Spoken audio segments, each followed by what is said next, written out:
our little town so serene, where the grass is green and air so clean. We gather round the table every night, joyful days, oh what Siam, with values passed, with generations past, living life with love that surely lasts. As the city lights look bright, we hold to our roots tight, in our hearts the same old fires, guided by the good old days.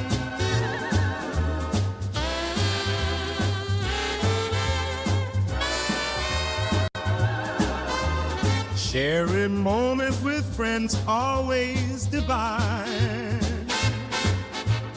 working hard for what we seek, respecting each word we speak, holding dear to our family ties underneath these nostalgic skies. As the city lights so bright, got you tight, in our hearts the same old fire. Yeah, oh yeah. We sway with every change of time,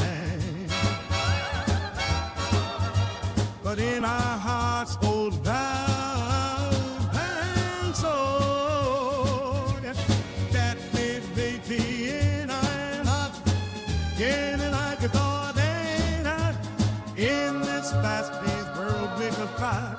Traditions keep our hearts going wild, but those who find in our hearts simple ways, we got it by the good old days.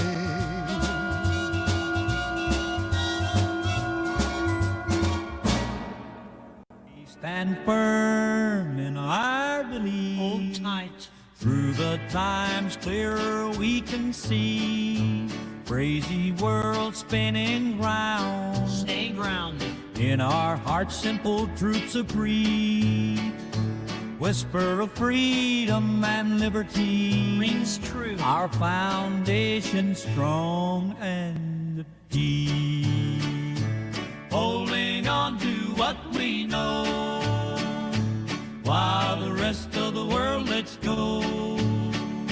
Steady paths we choose to follow, while the winds of change blow. In the story we've built for trust and no doubt, time flies but we won't bend. Communists talk loud and fast, stay solid. Our quiet strength is our reply. So salute to change, but pause. Reflect. In unity, our dearest friend. Holding on to what we know, while the rest of the world lets go. Steady paths we choose to follow, while the winds of change blow. In shadows we find our light, through chaos we stay upright. Stay. With courage, faith on our side, forever. Standing firm, our guide. Holding on to what we know, while the rest of the world lets go. Steady paths we choose to follow, while the winds of change blow.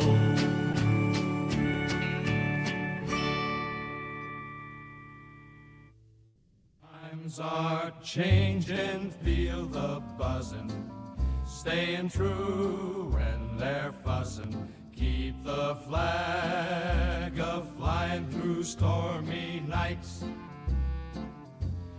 with the star-spangled banner I stand tall with manners, cross my heart with hope in sight. Here comes freedom in the land of hope and free, with liberty Stick to values in the trends. Families gather, let's defend. Hold the line, keep the bond alive. Truth in our vision, in God we make decisions. For our dream, through thrive and strive. Here comes freedom in the land of hope and glory.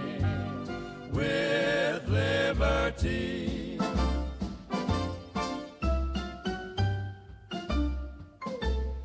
we'll keep fighting for what's right, standing strong in the night. Here comes freedom in the land of hope and bravery. With liberty.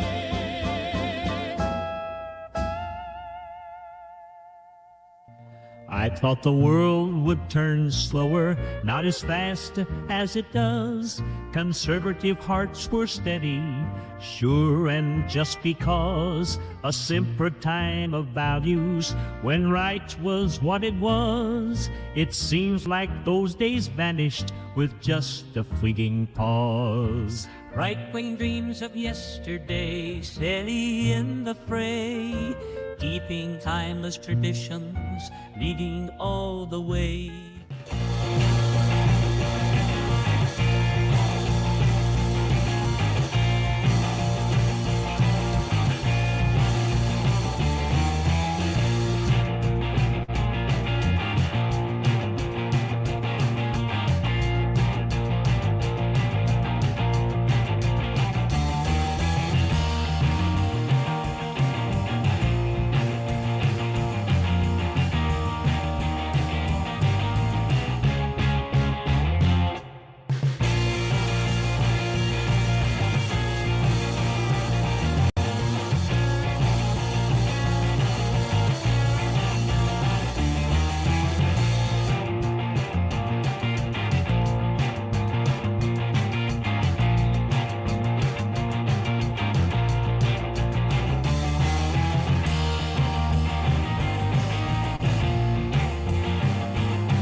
All right. Hello, everyone, and welcome to today's episode of Culturama, where on this show we are trying to reclaim the zeitgeist of traditional Americana back into the United States.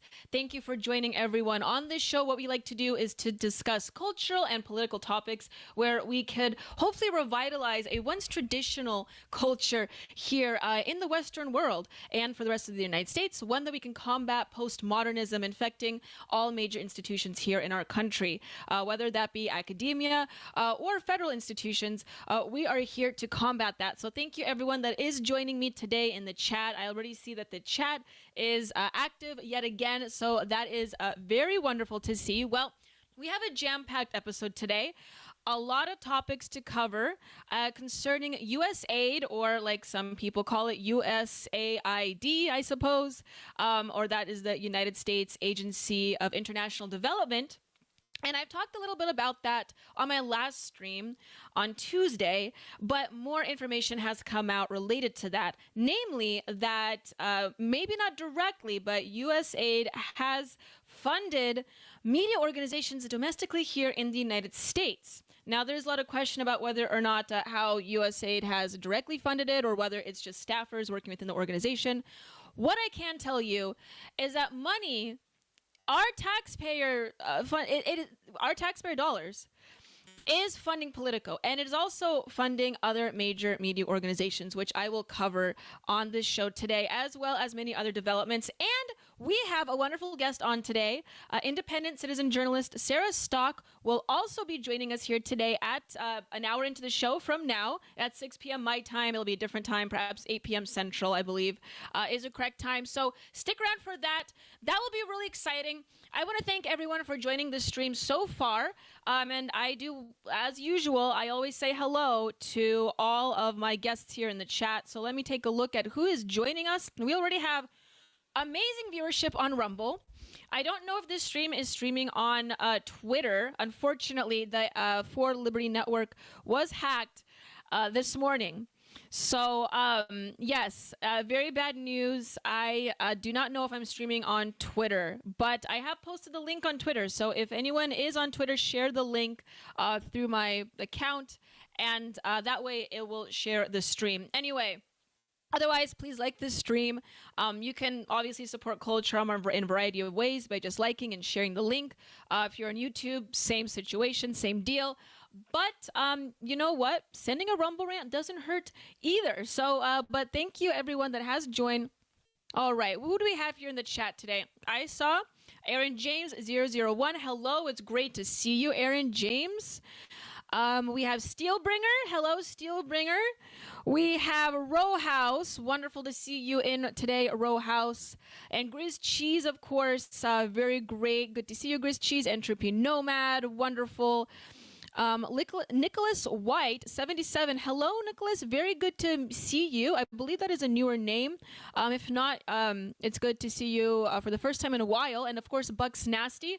All the wonderful usuals. Very exciting news. Hello, everyone, for joining. I think you guys are really going to enjoy this episode. Like I said, it's jam-packed. There's a lot to cover. A lot of information has come out about media here in America being funded by the feds, okay? What I can tell you for sure is that this channel and this stream is not funded by the feds. It is funded by contributions and contributors just like you guys, okay?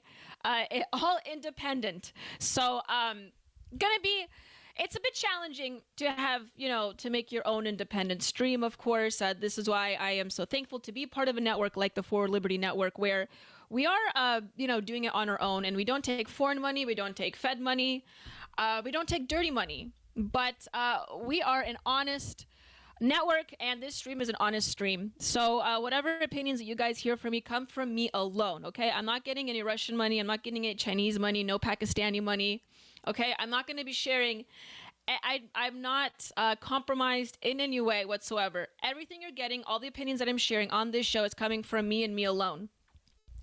And sometimes even the individuals at the For Liberty Network, albeit we're all libertarians, right-leaning libertarians, we still sometimes differ in opinion. So, and that's okay. It's okay to sometimes have, difference of opinion.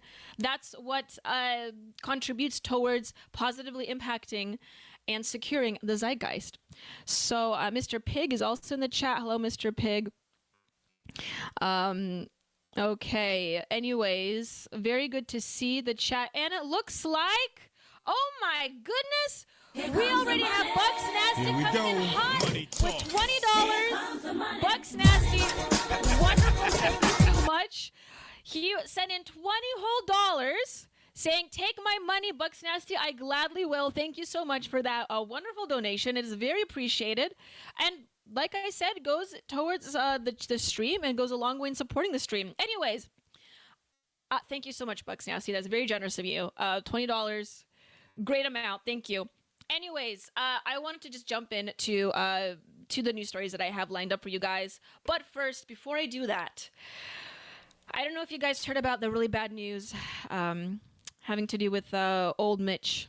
Uncle Mitch, or I suppose in this case, grandfather Mitch, is not doing too well, okay? I don't know if you guys have heard, but he has taken quite the fall. Let me pull up this news story for you. Benny Johnson tweeted this earlier. He wrote, breaking, Senator Mitch McConnell has reportedly fallen. It's not funny. I'm not laughing at Mitch McConnell. I'm not laughing with him. Okay, I'm just reacting to the situation. Senator Mitch McConnell has reportedly fallen down the stairs again as he was leaving the Senate today. It's time to retire. Term limits. That's all I'm going to say. This inspires 2 words: term and limits. And that's where I'm at. Here he is at his, wheelchair. The reason why I may react like this is simply because I don't know how many more signs we need to point towards the obvious answer to this problem, because it doesn't have to be a problem. Okay, we don't need to have our senators barely making it. We can solve this. Obviously, I'm reiterating opinions that I think everyone already shares at this point, is that term limits or some age limit, needs to be observed here. And he's doing so poorly that this video has come out. He had a head bandage on. I don't know if you guys saw this video, but it's very unfortunate. I'm just kidding. This is an edited video. I'm not spreading misinformation. I still thought it was funny because when I watched it the first time, for the first few seconds, I legitimately thought it was real. Because, I don't know, maybe because I'm a midwit, or perhaps it's just very well edited. But is this... I did ask myself just for a second if this is real, because we have reached that point where something like this could potentially be real. We have reached a point where we are allowing people in office and to stay in office for long durations of time where it has simply become absurd, which is why a video like this, because it is so absurd, I haven't played it yet, so you guys probably don't know, but, I'll just play it out. But the absurdity of this video, I think, pretty much encapsulates the reality of the situation that we do live in. So this is why it didn't catch me off guard too much, and I may have suspected it could have been real for a second, but clearly it is edited the longer that we watch it. But here it is. Is your head okay after that fall? The reporter asked him is his head okay after the fall. Senator, is your head okay after that fall? Senator?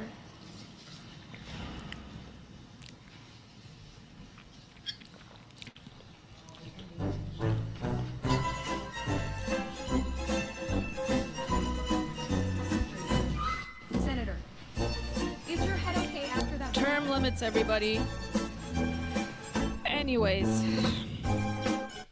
really unfortunate that we have to deal with this as a nation. I don't have to explain how screwed up the feds are and how screwed up our the situation of our elected representation is. Clearly, stuff needs to be drained. The swamp needs to be drained. Stuff needs to be cleaned up, which is why I'm glad that Trump is in office. Regardless of what you think about Trump, obviously there's faults to it, right? There's faults to him as an individual.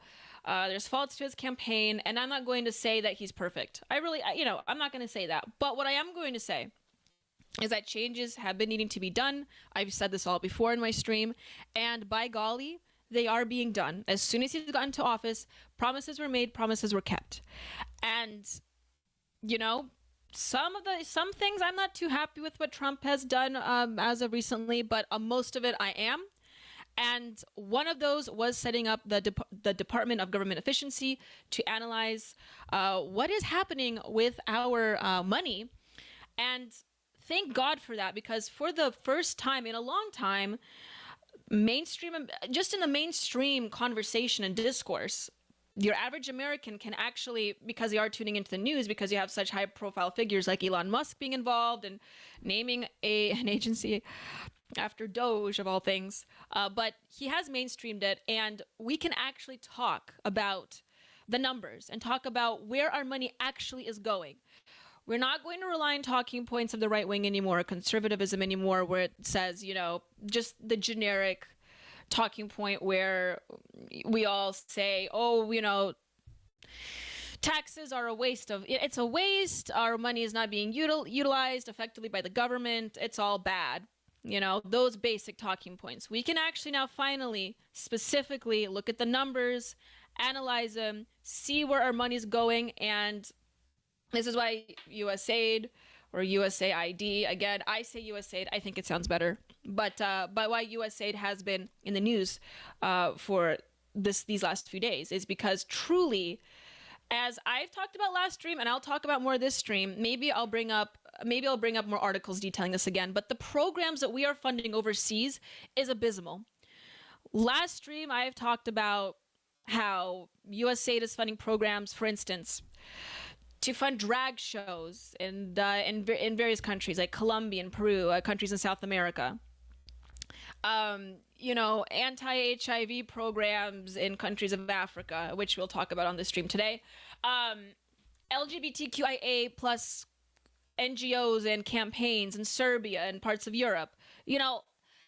Where they are exporting, we are exporting with our own money propaganda campaigns to destabilize nations. And it turns out they're still doing it here with news agencies like Politico, which I'll be discussing later on in the stream. But with the recent developments within the Trump administration, especially as it pertains to the deportations, for instance, which more have to be done. Am I right? But hold on, I have a sound effect. I won't play it. I got to save my sound effects for when it's right. Anyways, with the mass deportations, we've seen all the not riots, but all the protests that have been, not riots yet. We still have yet to get to that point. I wouldn't be surprised if they turn into riots. Maybe in some parts of the country they have already. But with the protests that have been occurring, the left has been, although it's completely demoralized for the most part, I do believe they truly are shaken. Democrats and leftists, progressives, bread tubers have all been pushing the narrative and continuing on with the very successful and winning strategy of calling Trump a racist. And, despite America voting him in, majority of Americans are getting pretty tired of the losing strategies and calling cards of the Democrats and of leftists. But they are still relying on that. And it turns out that even figureheads like Destiny, of all people, leftist streamer Destiny, or Steve Bunnell II, is even coming out and saying that perhaps, guys, maybe the strategy isn't working out. Let's listen to what Destiny has to say. Coming from, and if you just run around like screaming like racist, you're not understanding. One, you don't understand the complaints of these people. The amount of charity is insane. Bro, I'm not trying to be charitable to anybody. I'm not trying to be nice by saying he's not racist. It's not a compliment, okay? I'm not trying to be charitable or steelman or whatever. I'm just trying to, as precisely as possible, identify the thing. There's a different type of racism that exists from a guy who would lynch a black dude who doesn't want any black people in versus a neo-Nazi who has a different ideology. They might, in some ways, they're going to appear similar, but it's just a different thing. I'm not trying to say, interesting. Oh, he's not racist. He's a good guy. It's not the same thing. You can't solve a problem if you don't. I know that Destiny has gotten into hot water before with his fan base and with the people, with his audience mainly, and I know that it's difficult for someone like him to maintain his audience, because his audience, let's be real, is crazy. Leftists can get crazy. So if you try to show any modicum of nuance whatsoever, it is, you're trying to analyze certain people and certain subjects. It is very difficult to maintain relevancy and maintain loyalty, because they rely on losing strategies, and they continue to rely on losing strategies. We've seen that with the DNC. But they recently had their internal elections where they still, reiterated the old talking points of identity politics, talking about race and sexuality, the two main things that they care about. Anyways, I want to talk about, my goodness, look at the viewership. Hello, Daniel on YouTube. Good to see you. He wrote money laundering. Must be in response to something I said. Hello, Daniel. My name is Daniela. Nice to meet you. Totalitaria is in the chat. Hello, Totalitariat. Good to see you. Helping Freedom. Drain the swampy swamp.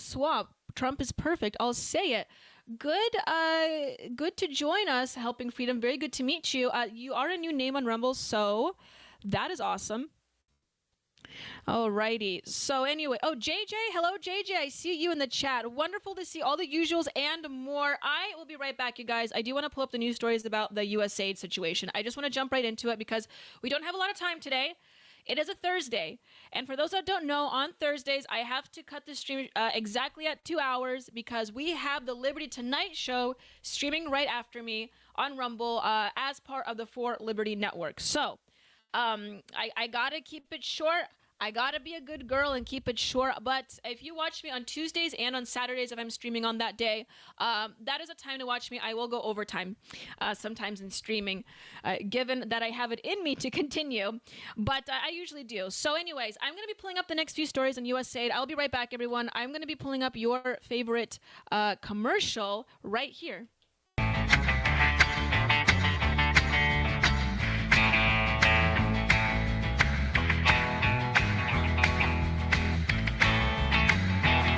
Well, here comes Daniela like Marilyn with a twist. She's got a master's degree and a style you can't resist. On Culturama, baby, we're shaking up the scene. So hit that like, make it click, you know what we mean. Like and subscribe, come on, don't delay. With Daniela at the helm, we're leading the way. It's Culturama, taking back tomorrow today. You have to force behaviors, and at BlackRock, we are forcing behaviors.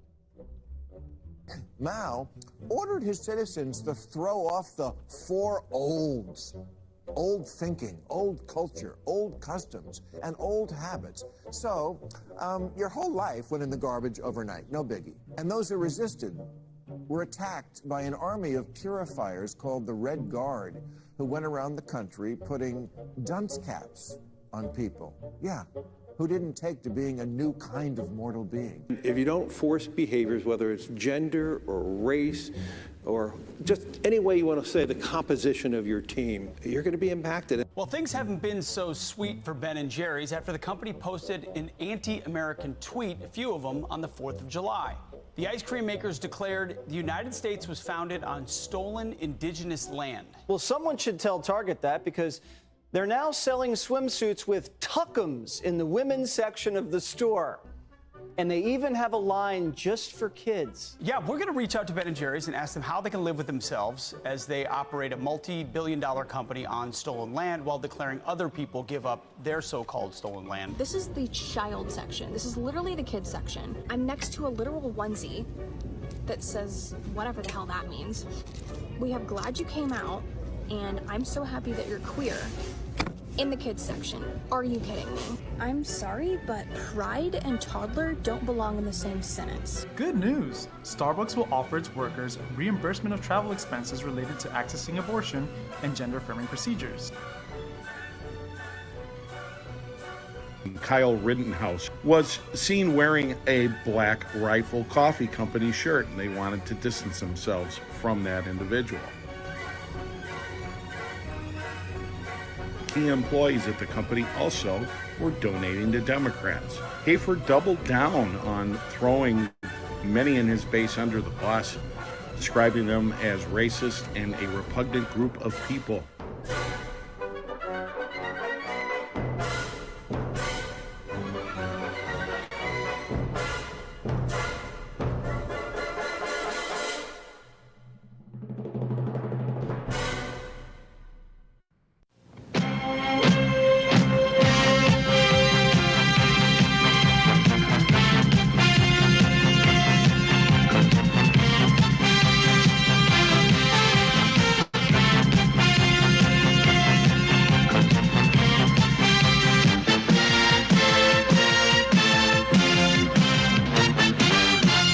Hey, Liberty lovers, stop scroll.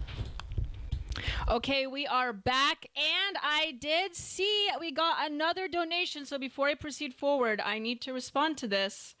Hold on a second. Who is it from? Entropy Nomad. Entropy Nomad, thank you so much for the $5. That's awesome. He said, may we get custom emotes for subscribers, like a roaring Leo, Dems, zombies, redundant, ray guns going pew, or Daniela doing a JD Vance look. Entropy Nomad, that is an amazing suggestion. I'm going to look into that. I haven't really thought about that before. And I love custom emotes. I I made some for Discord before, a while back. I want to do some here. I'm going to look into that. Thank you so much for that suggestion, Entropy Nomad. I will let you know, obviously, as soon as I can do that. But I will certainly look into that. That would be amazing. A roaring Leo would be great. And for those that don't know, I have a dysgenic dog. Monster kill. And if I get enough donations throughout the stream, I usually set his ransom amount for $50. $50 in donations. And so if we do get $50 in donations, I let my dog on. I have the beast meter to unleash my dysgenic dog. But because we have limited time today, we'll see if that's a possibility. But thank you so much, Entropy Nomad, for that suggestion and reminding me about that, because I was thinking about that earlier. Anyways, so I want to get into the stories here, like I've been saying over and over again. So USAID, the United States Agency for International Development, for those that don't know, just to reiterate, it is an organization here in the United States, federally funded, publicly funded, where we do we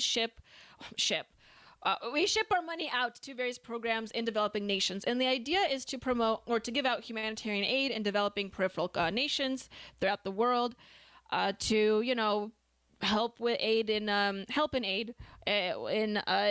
countries with issues of poverty or hunger, right? Or cleanliness, basic stuff like that. And it turned out, since DOGE has looked into the funding and where the money's being spent, and of course articles have been written about this before, but DOGE has really made it mainstream now, and I've talked about it on the last stream, where we have found that our money is going towards programs that is outright dismantling peripheral countries and other countries. We are exporting trans ideology, LGBTQIA+, to ABCD, EFG ideology, and essentially the deconstructive elements and ideologies that we have already here in the United States. And I've talked about how this is a very subversive way to destabilize nations, which I think a facet of what USAID is doing. However, it turns out that they are also doing the same thing here at home, or are they? I want to examine this story because it turns out that USAID may indirectly fund Politico. So this was, I believe, first put out by Benny Johnson. This is what he tweeted. The deep state's massive payroll for media puppets. It's not just Politico. Did you know that USAID funded 6,200 journalists and 707 news outlets in 30 different countries?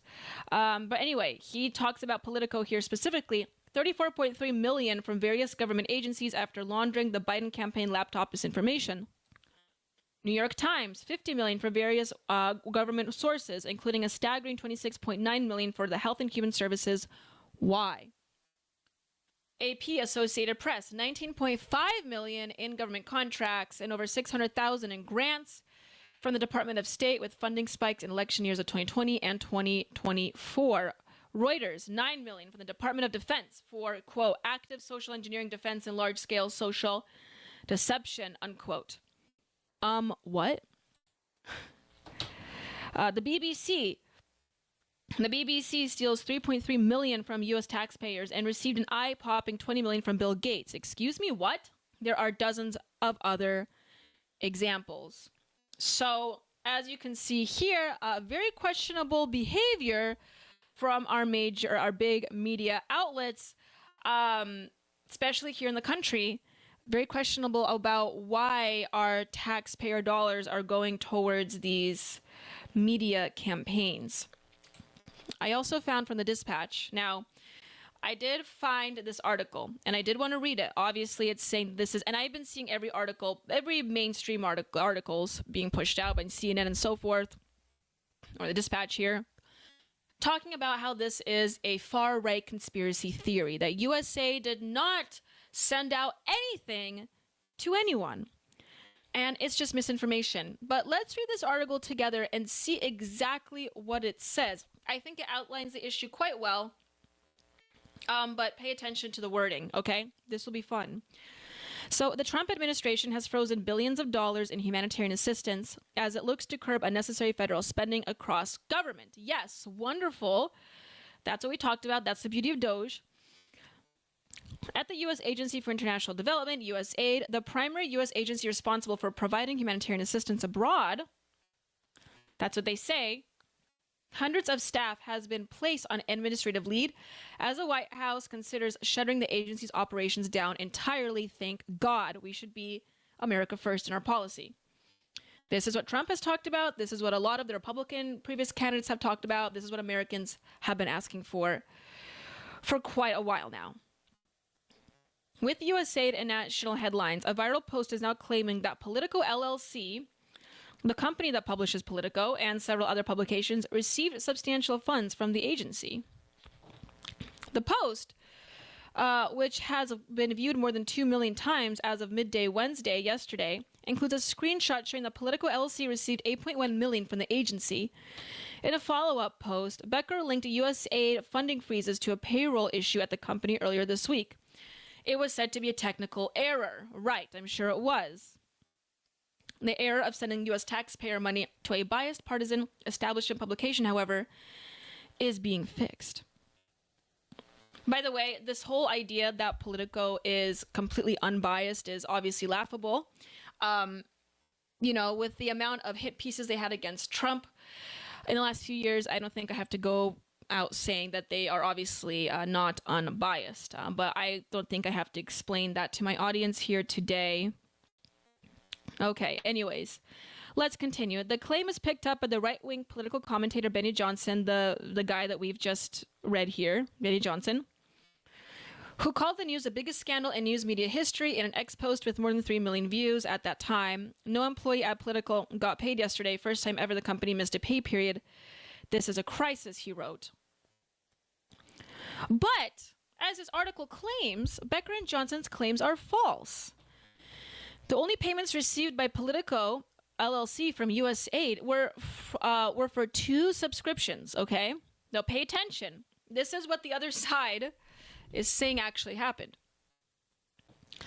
They were for 2 subscriptions to EE, an energy and environmental publication, under Politico, totaling $44,000 over 2 years. According to the USAspending.gov website, which is an official source of U.S. government expenditure data, anyone can go look it up. And the resource used by Becker in his post, Politico received $8.2 million in total payments in the previous 12 months. However, payments from USAID are a small fraction of that total. Of the 2 payments from the agency, only one was in that time frame. Okay? Now pay attention. In September 2023, a staff assistant for the Center of Environment, Energy, and Infrastructure, I'm going to highlight this part of USAID's Bureau for Development, Democracy, and Innovation,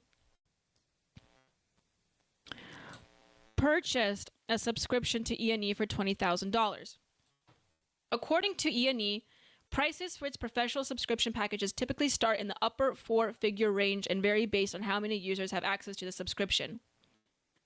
Another subscription to E&E was purchased in September of 2024, just a couple months ago, for $24,000 by the Center of Climate Positive Development, an office within USAID's Bureau of Resilience and Food Security.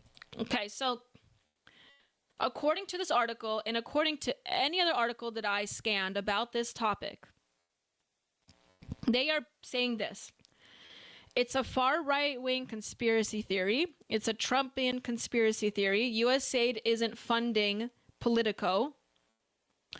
What is actually happening is that members that work for USAID, individual staff members within USAID, are individually buying these subscriptions and giving Politico money.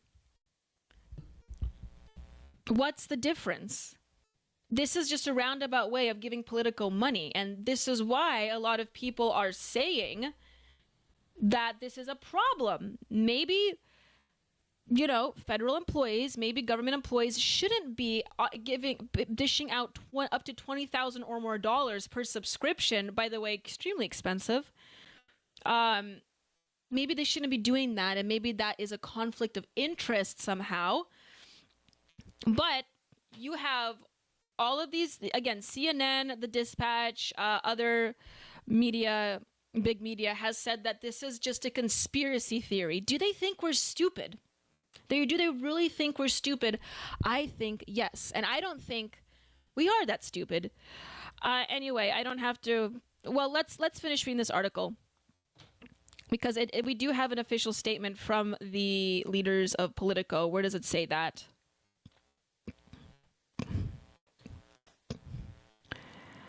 Okay, funds received by Politico LLC from other government agencies also came mostly from subscriptions to E&E or for the company's policy intelligence platform, Politico Pro. Okay.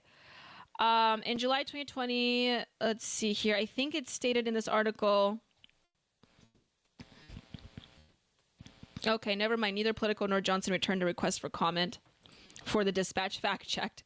Well, we do have a statement, however, from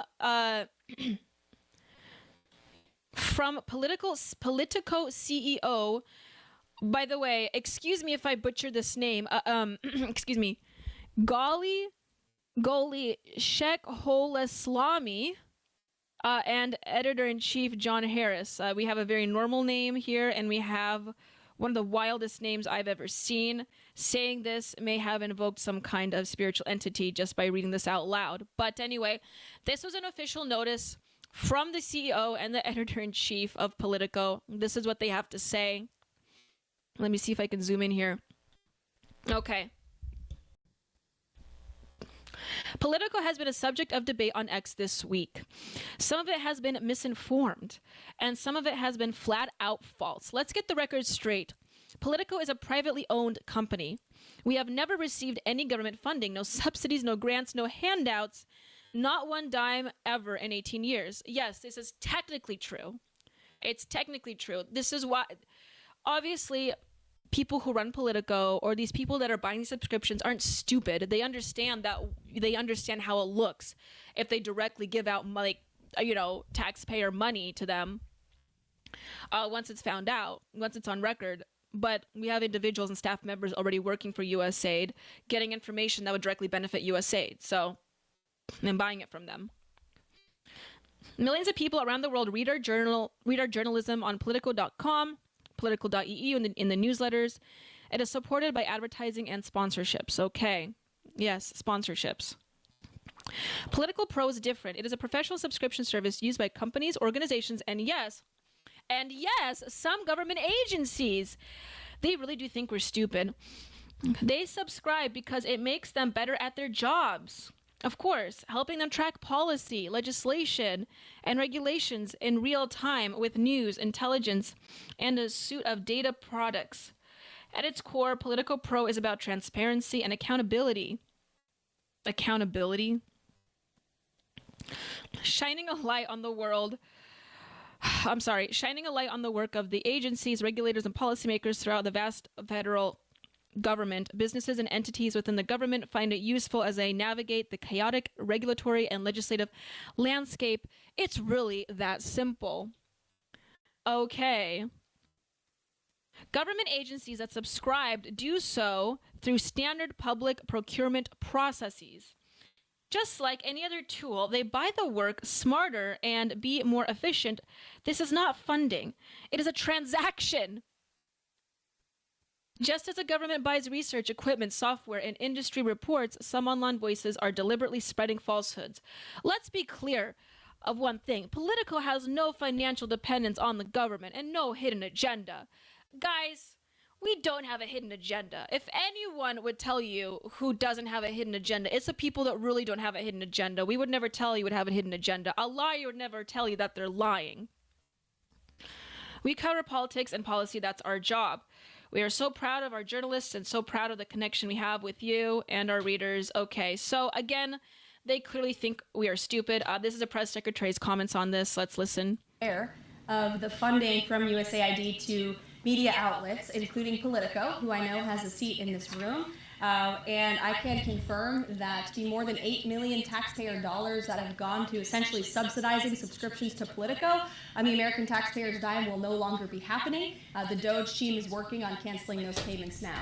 Again, this is a whole of government effort to ensure that we are going line by line when it comes to the federal government's books. And this president and his team are making decisions across the board on, do these receipts serve the interests of the American people? Is this a good use of the American taxpayers' money? If it is not, that funding will no longer be sent abroad, and American taxpayers will see significant savings because of that effort. Yeah, so very well said by Carolyn Levitt. We do need America First policy here. I haven't worn sunscreen. One of that includes, we're looking at where our funds go. It shouldn't go towards propaganda machines. Okay. I have a few more things I want to talk about here, but anyway, this is another tweet by Cernovich. Now, this is tangentially related to the story here, but before I get to that, since you do have some time here, I wanted to check in with you guys just to see what you think about this story. So if we stopped buying their subscriptions with taxpayer dollars, would they remain solvent? Interesting question, Mr. Pig. Mr. Librisi, love your intelligent breakdowns of the stories. Thank you, Mr. Librisi. And also, hello, welcome. It's good to see you back on the stream again.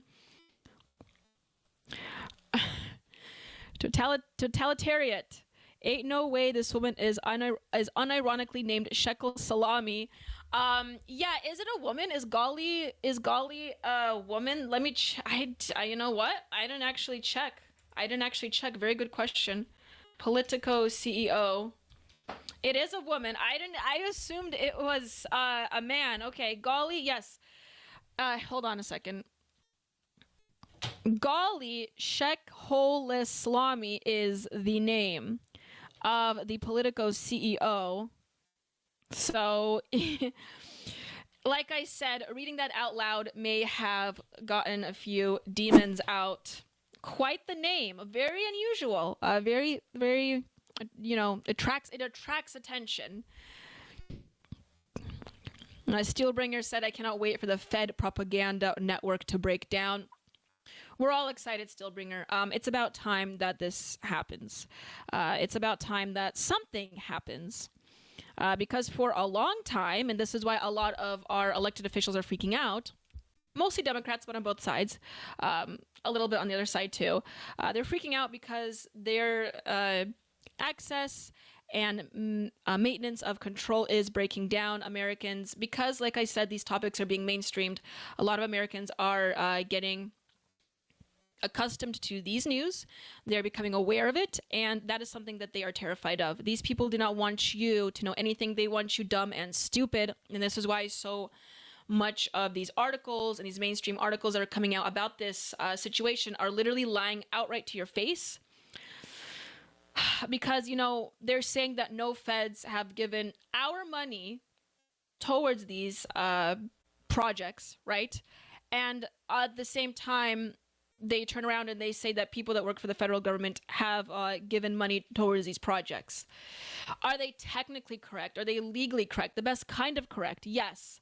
Technically, USAID, as far as I'm aware, and the story is still present, hasn't directly given any money to, for instance, Politico or AP or so forth. But employees working within USAID have individually, and we all know why that would be the case. Derek Mollier asks, how many in USAID with For Liberty subscriptions? How many in USAID? I wish we did get money from USAID because that we would be filthy stinking rich. I'm kidding. I wouldn't sell out like that, and neither would anyone in the For Liberty network. Also, we have $5 from Row House. Thank you so much, Row House, for the $5. That's amazing. I can't play that. I might have to replace that sound effect because I think it is copyright, so I can't play it for more than 5 seconds. I'm sorry if I've been cutting it short. Row House, Thank you for the $5. Hero Daniela, does this seem like an example the Democrats are doubling down on their strategy? And you provide a link. Row House, you always give me the best stories. So let me take a look at it here before I show it on screen. Ah, yes. I think I saw this, Row House, but let me react to it in real time here. So Row House, thank you for your contribution. Generously provided us this news story. Congresswoman Ayanna Pressley goes on a racist rant about Iowa being too white. So he's asking if this is the Democrats doubling down on their very winning strategy of talking about identity politics. Let's take a listen to this. So when Republicans suggest, like Iowa, Governor Reynolds, let's learn more about the state. Do you know what percentage of Iowans are white and what percentage are black? Oh, jeez. I don't know the exact percentages. No, we're by far larger percentage of white population. That's correct. Iowa is 90% white and only 4.5% black. So that is drastically different from the national population. So when Republicans suggest Iowa should be a national model, they're advocating for a government that doesn't reflect our country. So let's talk about what this model, like Iowa. Governor Reynolds, let's learn more about the state. Do you know what percentage of Iowans are white? What was that last part she said? That is drastically 90% white. 90% white, and only right? 4.5% black. So that is drastically different from the national population. So when Republicans suggest Iowa should be a national model, they're advocating for a government that doesn't reflect our country. So let's talk about what this model. Yes, but African Americans, black people are still in the minority in the country. I don't know. This is absolutely ridiculous. Yes, Row House, to answer your question, obviously this is relying on their very winning strategy of relying on identity politics. Obviously, this is, at this point, just let them fall on their own sword, if you can even call it a sword. It's not really effective, and it's been proven not effective. It's effective for elites. It's effective for like the white elite, white affluent class is what they say, right? Because for some reason they like to pat themselves on the back and feel good about caring about nonsensical issues like this. But as we've come to see, that the affluent white elite aren't really effective anymore as it comes to at least as far as this last election is concerned. But I don't know like why she's going on about this. Yes, Iowa, majority white, like the rest of the country is majority white. It won't be for long, obviously, with the migrant crisis that we've been facing. But it seems like Donald Trump is at least dealing with the illegal migrant crisis that we are facing here. Which is, neither here nor there about the demographics. But as far as like African Americans are concerned, and black people, which I think she was mentioning, or maybe she didn't mention blacks specifically, but they have always been in the minority, and as far as I'm aware, they still are the minority. So just because Iowa is a majority white doesn't mean that it's not, representative of the country or the rest of the country. Yes, the demographic breakdown isn't exactly the same. But like I said, the demographic issues of this country was mainly due to a mismanaged southern border and with the illegal migrants coming into our country without any management. That's likely why we are. Is America still like I know I've heard. I need to look up the demographics. This would be a really good offensive statistics segment. I'm going on too long about this, Row House. Thank you for the video. I do believe it is still technically a majority white country, although I'm not sure about that because I know that projections indicate otherwise. But anyway, but yeah, this is just another losing strategy that she's going on about, and I'm not surprised. And let her do that. Again, let them fall on their sword. That's great, because that way we can hopefully elect less geniuses like this to bring in bad policy. Anyways, we have also $3 from Nomad Johnny. Thank you so much, Nomad Johnny. That's amazing. Thank you for your $3. Gotta cut it short. I have to replace that sound effect. Nomad Johnny asked, Okay, this is a big question. Let's see. Do you support the idea that women should sleep with many in their 20s? Or so they don't wonder what it's like when they're married? Nomad Johnny, I think you know the answer to my question. I'm sorry, I think you know my answer to this question. No, I am a firm advocate for chastity. I have the art. I don't know if you guys know this bust back here. Also, do you like the Valentine's Day decorations? I know it's just a little bit, but I have a little Valentine's Day dog. If you guys haven't noticed, I made a Valentine's Day photo shoot the other day. So, but that's blurry in the background. I may need to fix that. But there's a bust back here in the moon. This is an Artemis bust. Artemis is the deity of chastity, among other things. But I do very much appreciate chastity. Especially waiting until marriage. Just full stop for both men and women, but particularly for women. I think it is a little bit more important for women simply because of our natural inclinations. However, just to give you a brief of it, Nomad Johnny, I do really like this question, and I'm glad you're asking me, I guess, so I can clear it out for the audience. I really think, though, if you look at my media and the stuff I post, you would know my opinion on this already. But yes, I really do believe and advocate for waiting until marriage. It doesn't matter what age you get married. You should not sleep around before marriage. And, I think that goes without saying why that would be the case. Not only are you avoiding a lot of heartbreak, potential diseases that you could accrue, unwanted pregnancies, things like that. It's just best for your psyche and I personally believe spiritual development, individual development, your development towards agency as well. And that's a message for young men out there, because young men think they have a lot of agency, and they do, but it could easily be tailored and mismanaged by women if you fall into the temptation of lust. It's particularly a problem for young men. But these days with modern women, it could also be a problem, and it's becoming a problem for women, but I think for a little bit different reasons. Women crave more validation and more financial stability, so that's why OnlyFans is, proliferating and getting popular. But I think that our culture is heavy set on sex and sexuality, and sexuality is really a beautiful thing, and it shouldn't be mishandled like this in culture. And not only on sex itself and premarital sex, which is wrong, I believe, but it's also just the focus of sex in general, on reproduction in general.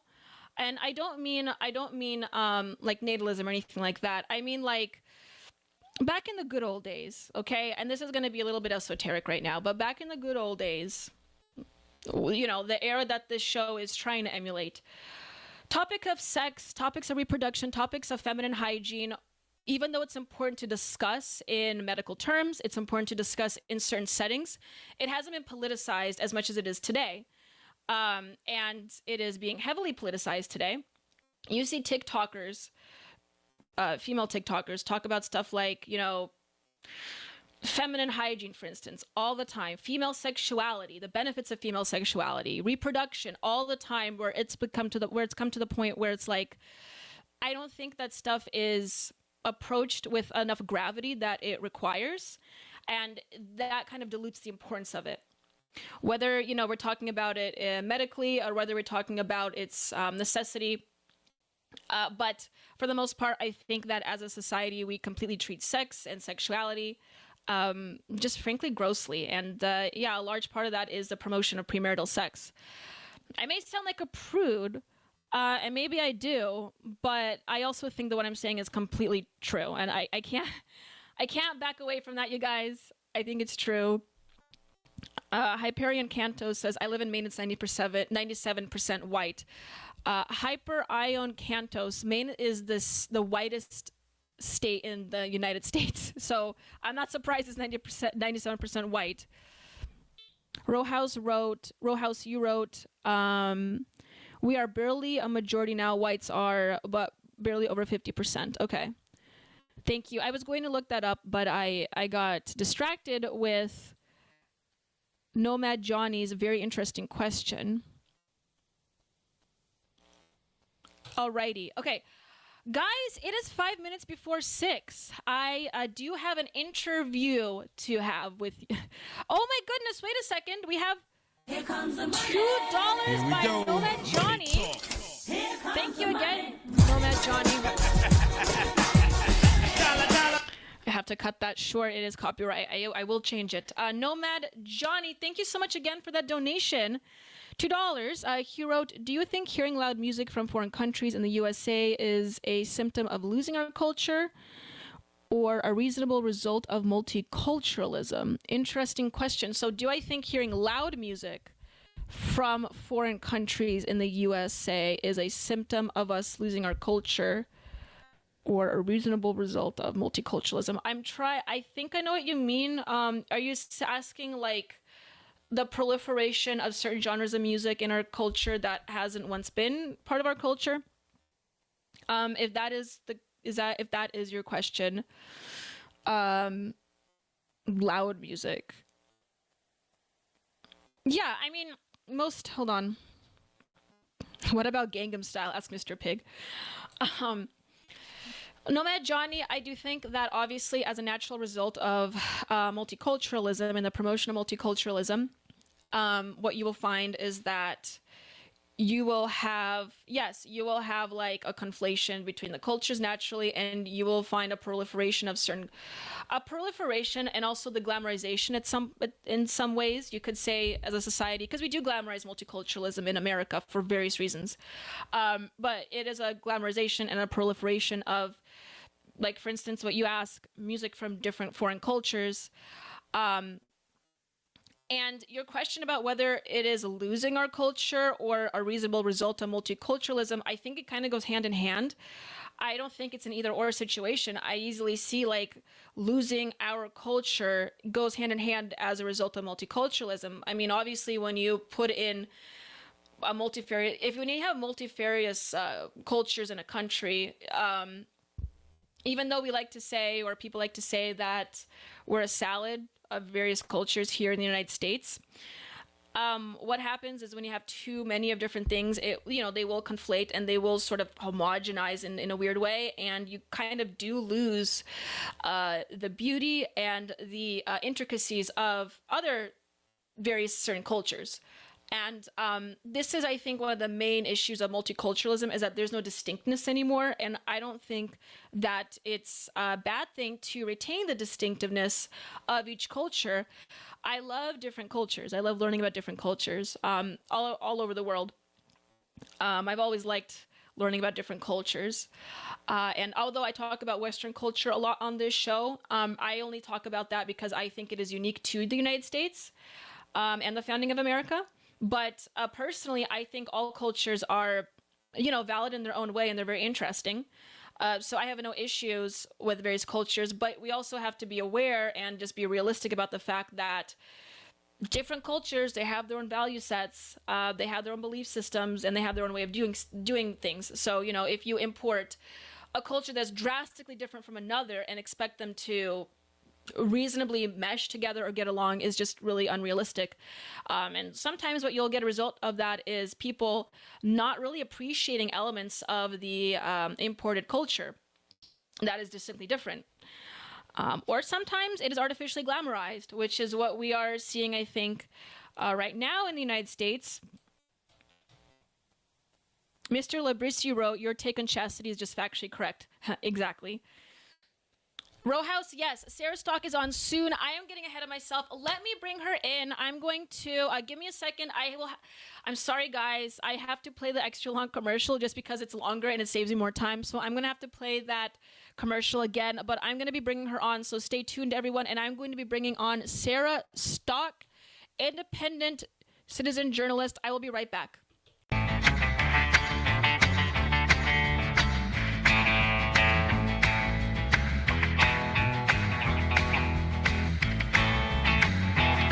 Well, here comes Daniela like Marilyn with a twist. She's got a master's degree and a style you can't resist. On Culturama, baby, we're shaking up the scene. So hit that like, make it click, you know what we mean. Like and subscribe, come on, don't delay. With Daniela at the helm, we're leading the way. It's Culturama, taking back tomorrow today.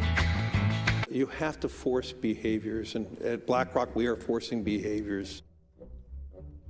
Mao ordered his citizens to throw off the four olds. Old thinking, old culture, old customs, and old habits. So, your whole life went in the garbage overnight, no biggie. And those who resisted were attacked by an army of purifiers called the Red Guard, who went around the country putting dunce caps on people. Yeah, who didn't take to being a new kind of mortal being. If you don't force behaviors, whether it's gender or race or just any way you want to say the composition of your team, you're going to be impacted. Well, things haven't been so sweet for Ben & Jerry's after the company posted an anti-American tweet, a few of them, on the 4th of July.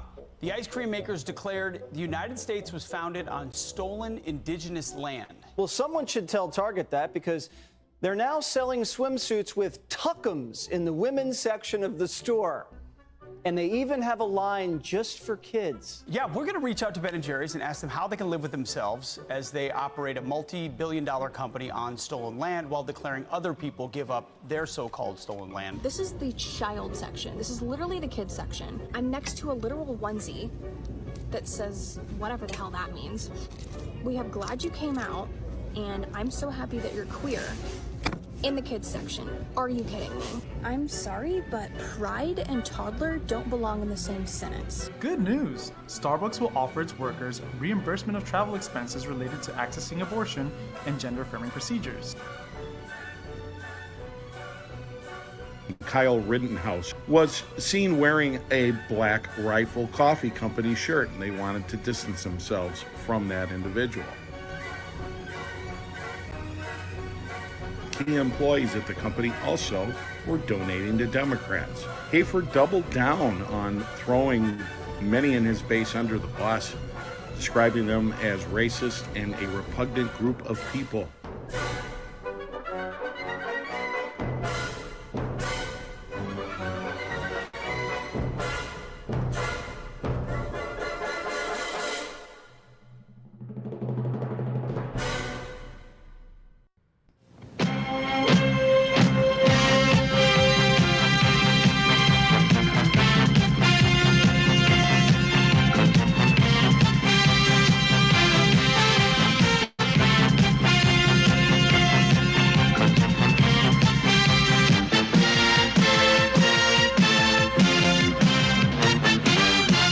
Hey, Liberty lovers.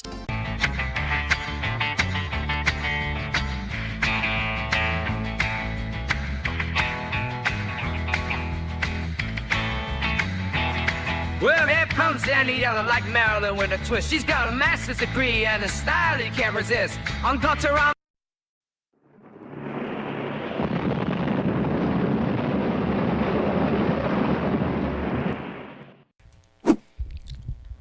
Hello, everyone, and welcome to Radioactive Exclusion Zone, where I talk with many figures on the online spaces. And today I have with me here Sarah Stock. She is an independent journalist, and I have a lot of questions to ask her here today, but I'm just going to let her introduce herself. Hello, Sarah. How are you doing today? Hi, I'm so happy to be here. Doing great.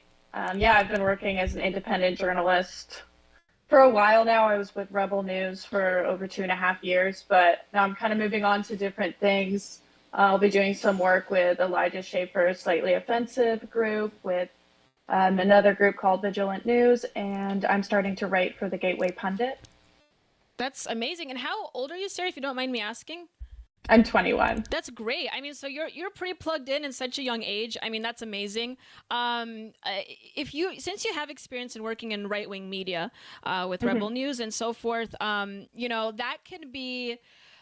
a lot, I'm sure, to cover. And I worked in online circles as well, not in I'm sorry, in right-wing circles as well, not in media specifically, but I'm somewhat familiar, but I'm sure that you are already like far more plugged in than I am and have a lot more information. So if you could like summarize your experience in working in right-wing media, whether like this the good or the bad, you can be as, as specific as you want or as vague, but like how has that experience been for you? Yeah, I mean, it's been great. I started literally right outside of high school as an intern, and then I'm still in college right now, but I've just been working part-time and then usually full-time in the summers. But yeah, I think when it comes to conservative media, every different media group is going to have kind of a different vibe to it. So yeah, with the groups I'm working with right now, it feels like there's a lot of freedom when it comes to like what I can say online and everything. Especially, there's some topics that are more touchy. There's some things that, depending on the group, they don't want you to like go that far, I guess. And I think part of that problem is conservatives kind of have a tendency to want to appeal to liberals all the time. I don't know if you've noticed that, but it's like everything has to be marketed towards liberals. Like don't say anything homophobic or whatever. Right. And it's like why not? Right. Yeah. No, most definitely. Yeah. There's like conservative media has its own sort of cancel culture or its own sort of political correct culture. But it just depends on, what group you're with, what company you're with, for sure. So you'd say that there's certainly like different company cultures within various media organizations, I suppose. Is that correct? Oh yeah, 100%. Okay. The groups I'm working with right now, like even Gateway Pundit, they said, we don't care what you say on your own platforms. Like they're never gonna tell me what to say, what not to say. Same with Vigilant News and everything. So it's a good thing to not have to worry about because you can really just speak your mind, kind of create your own brand also, while still working with different groups. And, yeah, absolutely. And as conservatives, you would think that especially various organizations that, which most of them do, claim that they're pro-free speech, and they really value that principle. But you're right. There's just like certain topics or certain things that you can't talk about because it seems like there is still a major ideological capture happening with, I guess, within the mainstream, you could say. And conservative organizations specifically are, they have to compromise sometimes to, I guess, maintain perceived legitimacy. But it is unfortunate because, you do have that hypocrisy where they say they're for free speech unabashedly, but then they're really not, right? And that's quite unfortunate. But no, I'm glad that what you're doing, and we need more people like you out there to talk about the truth and to talk about issues that are affecting the United States. And that's what the Culturama is about as well. I do talk about topics that some people may find spicy, but it's important, right? And it's important to maintain that integrity and those principles of free speech. So I really liked what you're doing, and I wanted to bring you on. I did want to ask you specifically, I don't know if you've been following any of the USAID stuff funding Politico. Are you familiar with that story? Yeah. Okay. Yeah. So I've been talking about that on my show here earlier, my stream. I just want to have your take on that. I mean, are you surprised? Or is this pretty much from your experience working in media, or do you think like this is pretty much par for the course here? I wish I could say I'm surprised, but I'm not surprised at all. Yeah. I also know, it's kind of shocking that the U.S. government is sending money overseas to fund foreign news outlets like the BBC. That part, I was like, whoa, I didn't even know it went that deep. But the BBC is also funded by the UK government as well. So, it's already receiving that government funding. I know in Canada, where I was raised, our biggest news outlet, the CBC, receives government funding. It's like almost entirely government funded, and same with some of the other news outlets. So because of that, I think it wasn't super shocking, but I think the worst part is there wasn't any of that transparency. So you have conservatives, paying tax dollars to fund this left-wing propaganda, and same with everything else they're funding too, like these different like transgender activist groups and clubs and stuff. I'm like, that's terrible. They're basically forcing Americans to pay for that stuff. Oh yeah, I have to. You're obligated to, and it's really upsetting for sure. I mean, yeah, we already have enough propaganda from the other side to deal with here at home, and then on top of that, they're just like exporting this and bringing this out to different countries. And like I said in my previous stream on Tuesday, like, are they trying to destabilize other countries? Because those ideologies aren't working so well here in the United States, but they're also bringing it out in other countries, and obviously you feel like your money's getting literally burned. The craziest one that I found, I've already mentioned it multiple times on my stream, but it was the comic book in Peru. I really do not know. We spent money. I forgot how much it was for. It was like for a few $100,000 to make a comic book with a transgender character in it in Peru. I don't even know if people in Peru really care about that stuff or know about that stuff about transgenderism, or if it's like such a pertinent issue there. So really, it is clearly a waste of money. In some ways, you'd think like, is this just like a money laundering scheme? It seems really strange that they're like funding like drag shows, for instance. It's absolutely ridiculous. But to find out that they're also putting money into organizations like Politico really made me question about it's supposed to be international development. It's not even development anymore, but it's propaganda, but it's supposed to be international. Why are they doing it domestically here? It's really strange. With your expertise working in media, do you think are there any great news sources that we can go to anymore, or is in the mainstream at least? I'm not talking about independent or alternative news media, although that'd be my next question, is that if those are better or if those are even being bought off now. But is there any news sources that people can go to that really can gather their own information that's credible? I mean, I would like to say the ones I work for are good. Yes, of course. But no, there's definitely a few. I just think it's like a spectrum, I guess, like anything. Mm-hmm. So some are definitely more credible than others. I really like literally just using Twitter as my news, honestly, because that's where you usually find it's just the original source posted there. Like if it's some video everyone's talking about or some public statement or whatever, you can just find it on Twitter and you're just reading original sources. And really a lot of journalists that's where they get their information anyways, from Twitter. I know plenty of journalists, and most of their articles, it's just embedding tweets and writing about it, maybe linking to other websites. So, I would just say always trace back to the original source instead of kind of just reading the narrative that someone's writing out for you. And that's probably the best way to get to the truth of what's going on. Yeah, no, exactly. And I would agree with that. I mean, people can say whatever they want to about Twitter and Musk buying it off, but same here. I feel like just getting it from the raw source, finding links to it is the best way, What's interesting is that since this Politico story has come out, and I did read an article about it here today, and I've read other articles about USAID on my last stream, but as far as this issue is concerned, every mainstream article that I looked up, at least last night, like CNN and others, have been saying that this is just a conspiracy theory, right? And that this isn't true. But like I just read on my stream with my audience, they literally have USAID workers directly giving up to like thousands of dollars worth of subscriptions for Politico. And so another thing that I would like to reiterate to people is that just have common sense. If you think if you have a worker from USA giving money to Politico, what does that sound like? It's not out of their own pockets. I mean, clearly they're using USAID's money. So yeah, it's just critical thinking, and then obviously going to the source is best. But yeah, no, I'm clearly. Do you think there is a renaissance at least happening in media as far as independent or alternative media is concerned? I think I found an article a couple weeks ago that said that most people are getting their news now from social media platforms and streamers. That's the major source right now.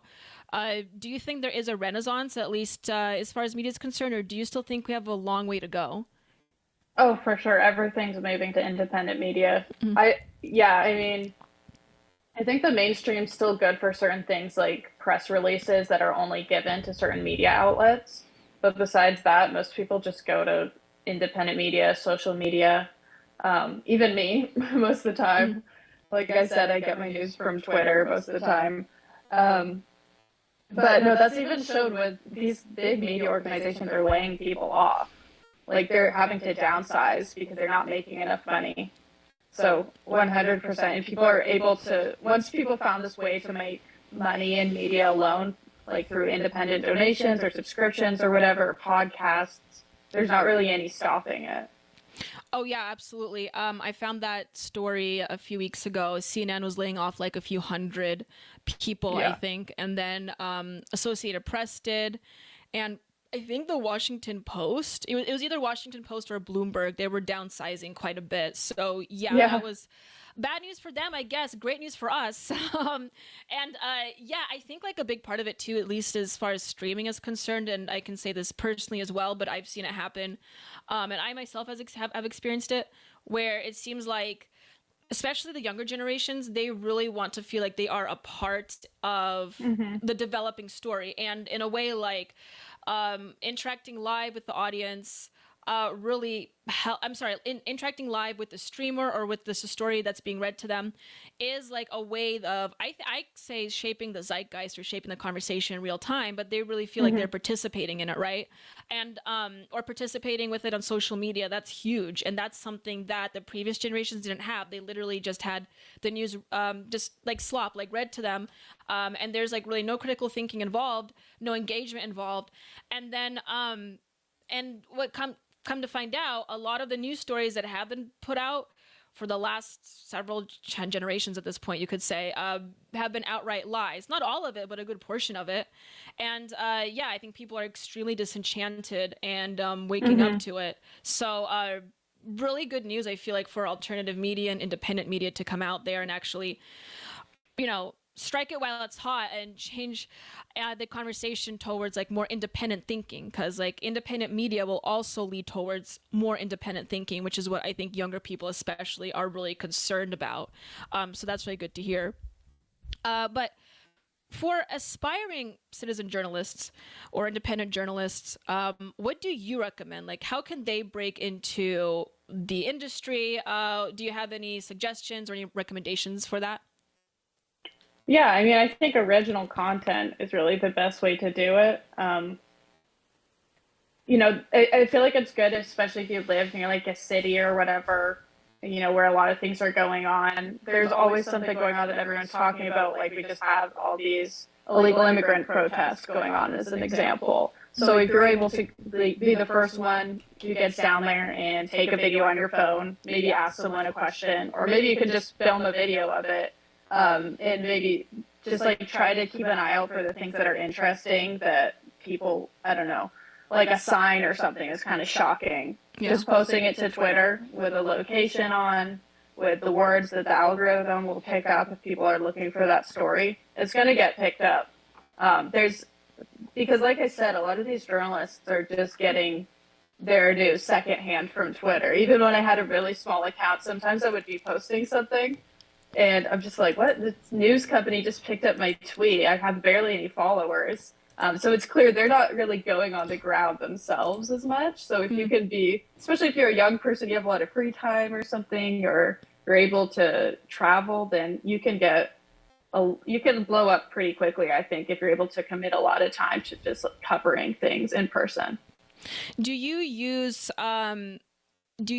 what platforms would you recommend the most, would you say, for that? Like, I know things can blow up on TikTok, but I don't know. I use TikTok. I personally don't like the platform that much. It's just maybe it's just like a user issue on my part. But I mean, I at least from as far as I'm aware, like things blow up the most on TikTok, Instagram. I mean, it's a meta platform. Maybe. Do you think Twitter's just the best one, or what social media platforms do you think is the best to do that? I think for actual journalism, Twitter is probably the best. Yeah. Because it's kind of a more serious platform, I guess. It's like people, like I said, journalists and political, like politicians and stuff are on there. So that's, if your tweet blows up on there, those are the people who are going to see it. If it's on TikTok, I might just kind of go into the void. Yeah. So I don't know, but you can always post stuff on TikTok as well. I feel like TikTok would be good if you're just wanting to make fun commentary videos or, reaction videos. I would totally post it to TikTok too. Same with Instagram. But if it's like straight journalism, I think Twitter is always going to be the best place for that. Yeah, exactly. And TikTok, it's pretty much known to be like completely ideologically captured by a more of a left-leaning, predilection. I'm surprised I'm still on TikTok because I had like maybe 11 videos already just like striked out. And I don't know, it's different for everyone. It's very vague. Like you can get banned if like you have one video taken down, you can have, or you can have up to 20 videos taken down and you're still up. That's my case. So I don't rely on TikTok because like, I don't know. I feel like my days are numbered on there, but X for sure. I've had a lot of success with, and I would agree with you. It's probably the best platform to do that on and be taken seriously. So if there's any independent journalists out there that in the chat that need those tips, there you go. There's people that are loving this interview, by the way, Sarah. So thank you for coming on. They're loving what you have to say here. Mr. Librisi says this is a wonderful interview. People are saying it's based. And also conservative outlets need advertisers too. Yes, certainly funding is a big part of it.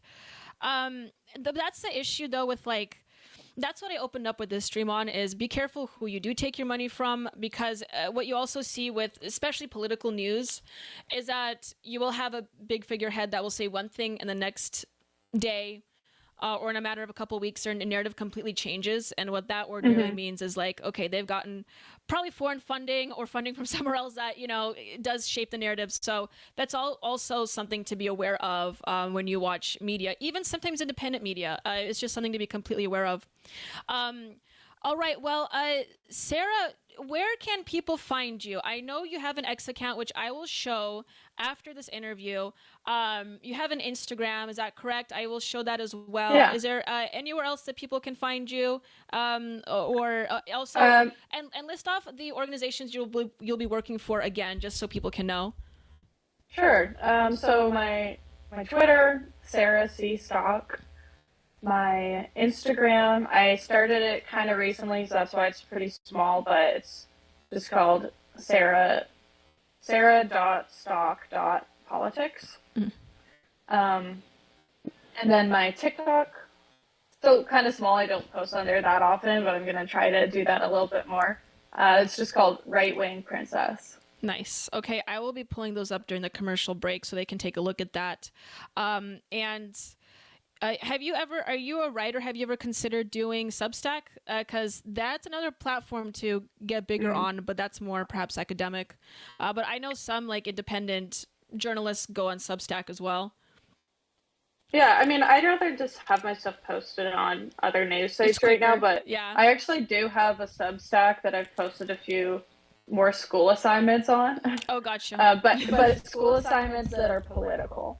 Of course. So it's like stuff that I actually find it more interesting that I've written, I guess. And that, I don't remember what my handle is for it, but it should just come up if you search up Sarah Stock. Yeah. But yeah, there's a few things on there, but I don't think it would read them. I think I have like one subscriber.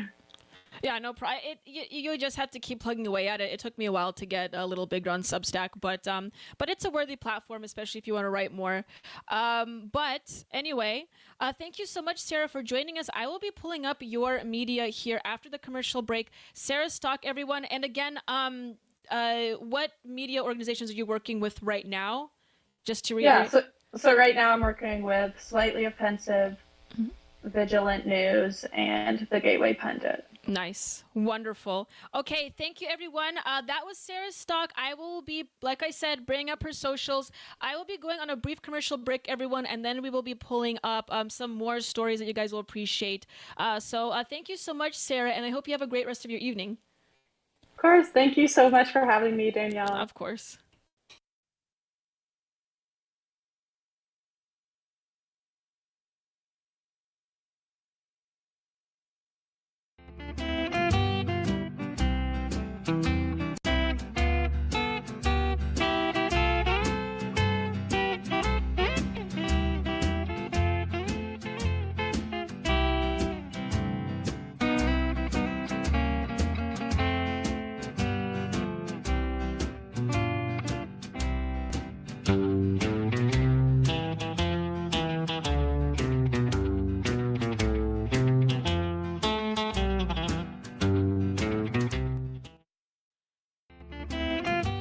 are crawling like bugs tonight. Freedom's calling, gotta rise and fight. We'll stomp 'em out with all our might. Watch 'em scatter in fear and fright. Crushing commies beneath our shoes like tiny pests with nothing to lose.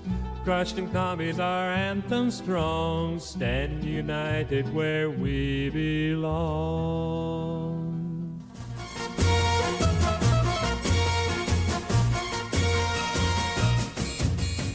In the city lights so bright, ideals flash in the night. Opponents stand side by side. Soldiers collide, nowhere to hide. Fists meet dreams in the street. History on repeat.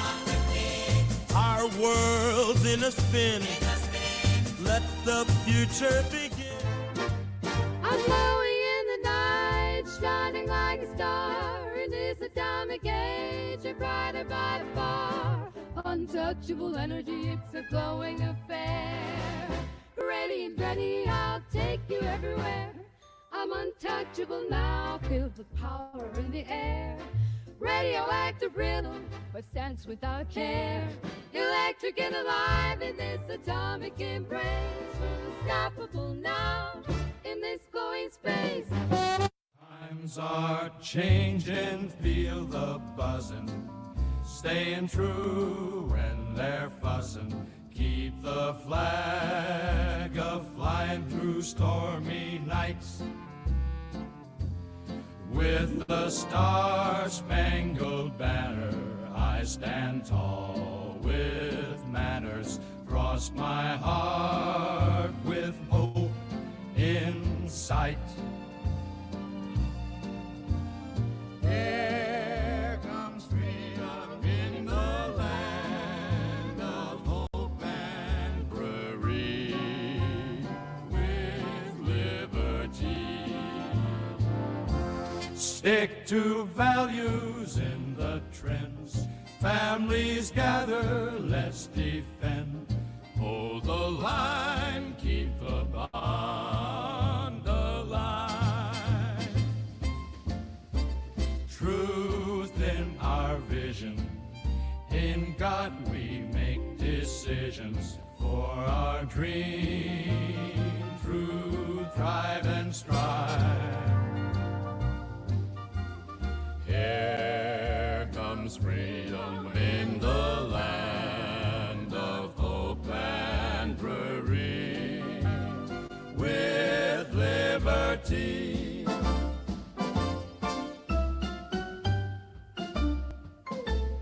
We'll keep fighting for what's right, standing strong in the night. Here comes freedom in the land of hope and bravery, with liberty.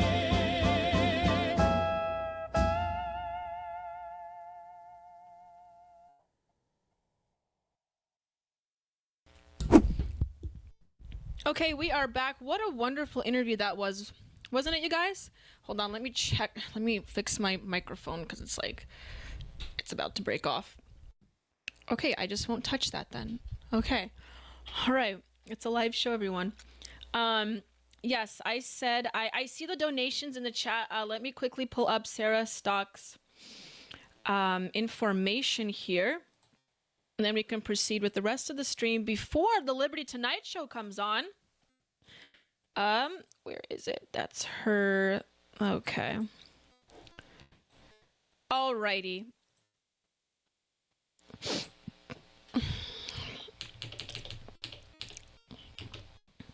Okay, everyone. So this is Sarah Stock's Instagram. If you want to go follow her on there. It is sarah.stock.politics. Again, sarah.stock.politics.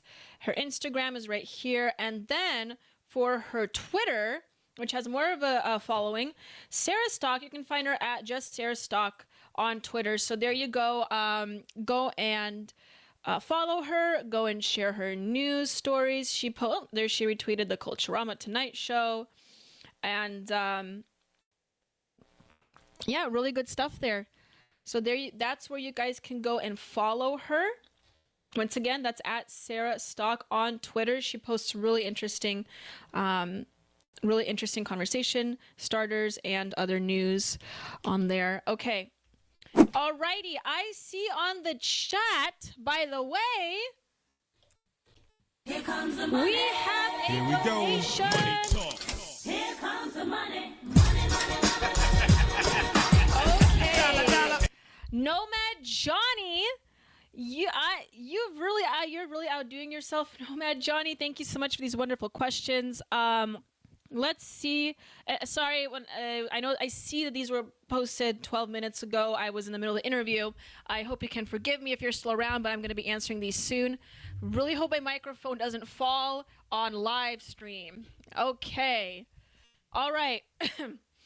Okay, first donation, Nomad Johnny, $1. You ask, should conservatives prioritize rebuilding traditional morality or focus on gaining political power, even if it means compromising cultural values? Well, Nomad Johnny, really good question. Okay, how do I approach this question? Is the question. I really do think it goes hand in hand right now. Yes. You know, it's really difficult to answer, Nomad Johnny. This is what I'll say. I do believe strongly in the principles that I hold. Okay, we need to do everything that we can in focusing in on and promoting traditional morality and culture, and in that morality in culture, especially in Western culture here in the United States. However, gaining political power is important too. That's sort of kind of like how I felt about Trump. Some of Trump's approaches as far as the Constitution is concerned, as we've seen in the past, I wasn't too happy with. So he wasn't like my ideal candidate. However, I also saw that he was the most mobilizing force in the conservative movement right now. So it was best at that time to support him. And I did. Throughout the duration of his run for the presidency. But I do believe, Nomad Johnny, it does go hand in hand, and it's a case-by-case basis. Obviously, if it's a principle that is something that is perhaps related to your or tied to your religious beliefs, or relates to the Constitution, for instance, like the First Amendment, which is highly related to what I just talked about, in free speech, I think that retaining some of those principles that defines us as a nation is more important.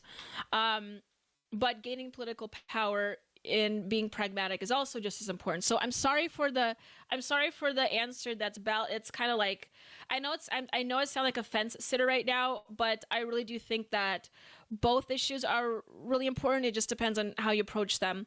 I think when it comes to foundational principles of the country, that's something that we should prioritize in promoting and maintaining that and the integrity of that. But gaining political power is important too. It just really depends on the issue. And then as far as compromising cultural values is concerned, I may have to have a more specific question, Nomad Johnny. I don't know. I may need another donation to answer that, but I do believe cultural values, hence the name Culturama of the show, is important. But I don't like ideologies, I don't like philosophies that undermine the cultural values of our country.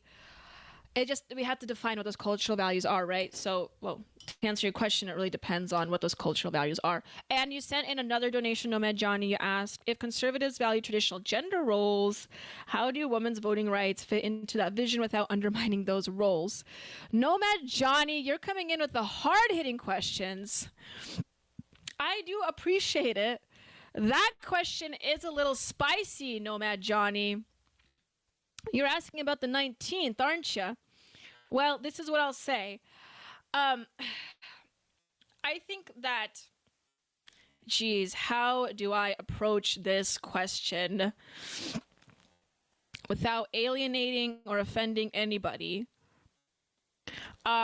Okay. This is what I'll say. I am not an anti-19th person. I don't think we are at that point yet. I don't think we ever will be as a country. But I also do believe that voters need to have a stake in the game, right? I I think that as far as voting and democracy is concerned in this country, that system clearly doesn't work. Certainly, I mean, technically it works. Don't get me wrong. I do think that it is a virtuous system. What I mean to say is I do not believe we promote educated nor intelligent views, nor the views of those that actually are directly impacted by some of the policies that are passed, right? Many of which are, for instance, people that contribute more financially than others in the present system that we live in. So, Nomad Johnny, to answer your question, I don't really see it as more of a gender role thing. I don't think that having opinions on who should lead our country is a gender role thing. I think it's more of a thing as it pertains to, for instance, like heritage Americans, people who have financially contributed to the system.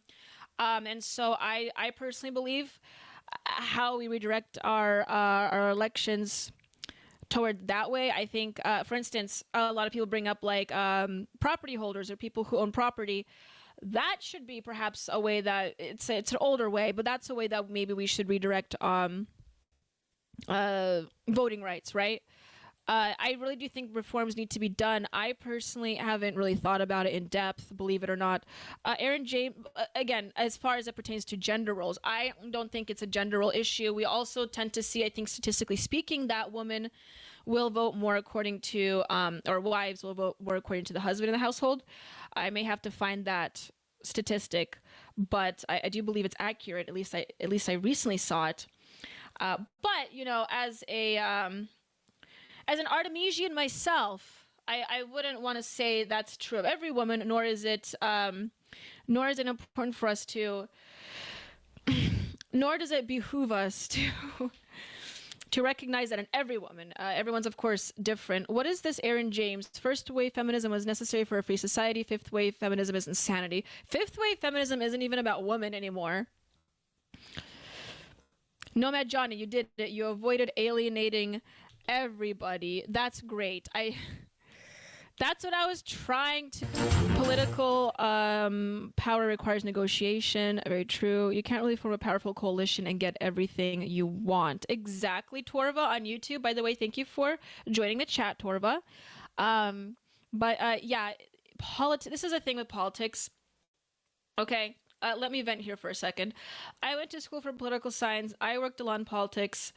My experience is that oftentimes, and I was this once myself too, in my early 20s, and when I was, in college, is that like politics attracts certain kinds of people, obviously, and oftentimes, especially with the younger people, it attracts those that are very principled, and it attracts those that seem to not really understand what practicality and pragmatism is. Okay. And oftentimes they hit a wall, not that wall, I mean another wall. They hit a brick wall in their rationalization. And what tends to occur is that they get extremely jaded and they become extremely ineffective because they seem to think that everyone's sold out and the system doesn't work. So they either become extremely radicalized and want to uproot the entire system, or they just want to tune out of politics altogether. Or there's a third, more secret way that's even worse than the other two, I think, is that they completely sell out themselves. And they're really lecherous and they have no morals of themselves. I think, Mr. Librisi, thank you so much. I vote for Daniela for Emperor. That is so kind of you, Librisi. Thank you so much. I don't even have a sound effect for that. Thank you. I'll play this.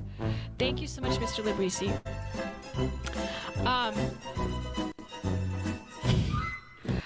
Okay, some of these comments. What was I saying? Oh, yes.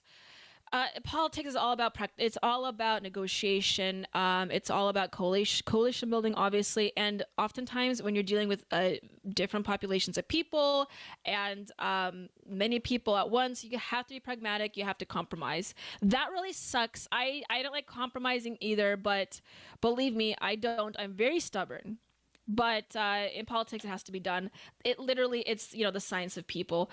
Anyway. Cat Thrower and Twitch, welcome to the chat, Cat Thrower. Very good to see you.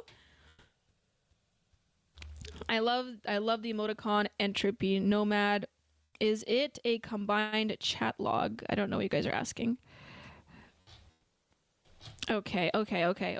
Is it a combined chat log? I mean, on my end, I view chats from multiple platforms. I view chats from Rumble, Twitch, and YouTube. So, and it's very unfortunate because we're not streaming on Twitter today. But hopefully that could be resolved soon.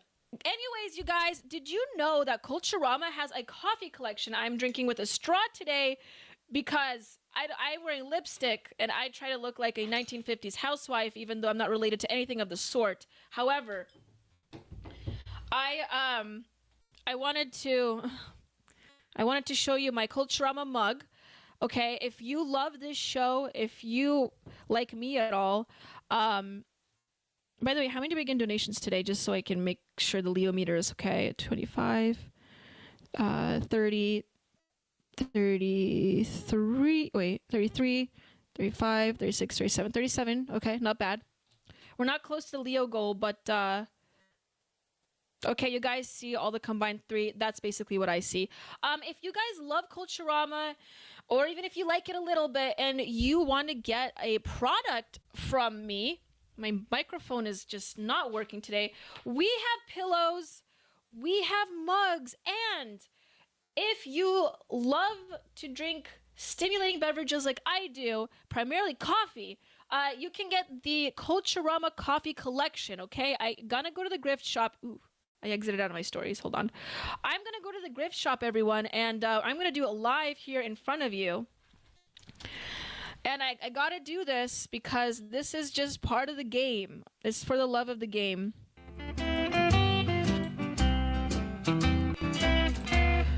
So, if you guys go to the ap4libertyshop.com right here, ap4libertyshop.com, and you type in Culturama collection in the search bar right here. Anyways, you can go to the Culturama collection and you see this beautiful banner. Let's stop the music so you guys can hear me. You will if you scroll down, you will see these lovely products. So if you have another device next to you, a computer, laptop, iPad, your significant other's phone, your friend's phone, take it out of their hands right now.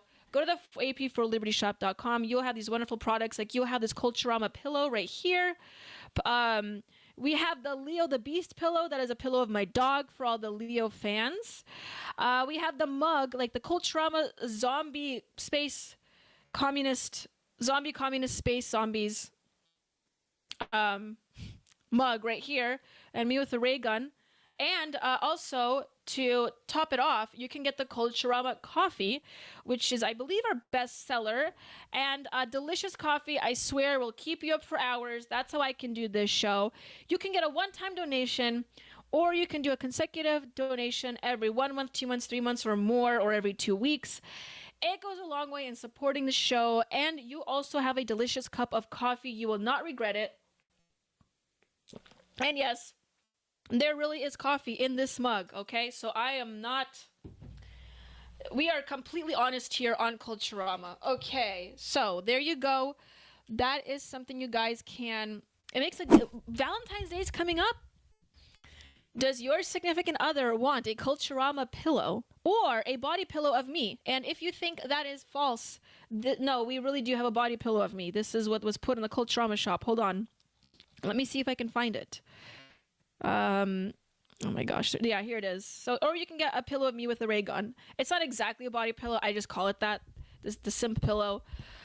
But so anyways, go to the Culturama shop and get yourself a Culturama pillow, mug, and coffee, and or tote bag, and so forth. We also have the Gulf of America gear, which are apparently really good sellers as well. And so that way you can support the show and also get something tangible in return. And also, if you join the website, there is a spin to win, a wheel you can spin every time you join the website. That'll get you up to 20% off each product that you order. So that's another thing that you can look into to support the show. The simp pillow. Exactly, Steelbringer. It is the simp pillow, is what I like to call it. Robbie Thurman, he ordered a candle. That's wonderful. I didn't know the candles sold all that much. Thank you so much, Robbie Thurman. Okay, we have another donation. Entropy Nomad. You are just outdoing yourself today. Money talk. Goodness gracious. I have to go through all these donations. I won't even get to my articles here. Entropy Nomad, thank you so much. Don't stop donating. That's not saying to stop donating, but I will not have a chance to read all the articles today. Next stream, everyone. Saturday. I'll do a stream on Saturday. Oh my gosh! And we have $10 from Here we Row go. House. Money talk. Here comes the money. Thank you so much, Row House. Okay, Entropy Nomad, I will read yours first. Daniela, you do not always have to be right to get the results you want. Working with others is a challenge of meeting them where they're at and walking the journey to where you both want to be. Beautifully said, Entropy Nomad. Very wise words. Thank you. This is very true. And as someone that has worked in various industries, I can definitely say that you have to be very flexible with the people that you work with, especially if you're trying to obtain a certain objective. But yes, especially in politics, but really, honestly, the life skills that you learn that are political in nature, you learn in any industry, anywhere. So as long as you just get out there, have some agency, interact with the external world, you're going to have to develop that. And also $10 from Row House. Row House, you're great. I really appreciate you. Thank you. He says, are we getting Leo out or not enough time? No, we can get Leo out. Let me see if do we have the $50? Let's count here. Hold on. Let me pull up my Leo meter. Let's count it, you guys. Monster kill. Okay, we have 25, we have 30, 3, 5, 6, 7, 8, 9. We have like 49. Yeah, we have $50 here, you guys. You guys? Monster kill. Did we reach the Leo amount? We did, Row House. You are... Thank you for that. You really pushed it to the last way, Row House. You guys, I wasn't expecting it. I really wasn't, but we have reached the Leo meter, everyone. You guys, give it up.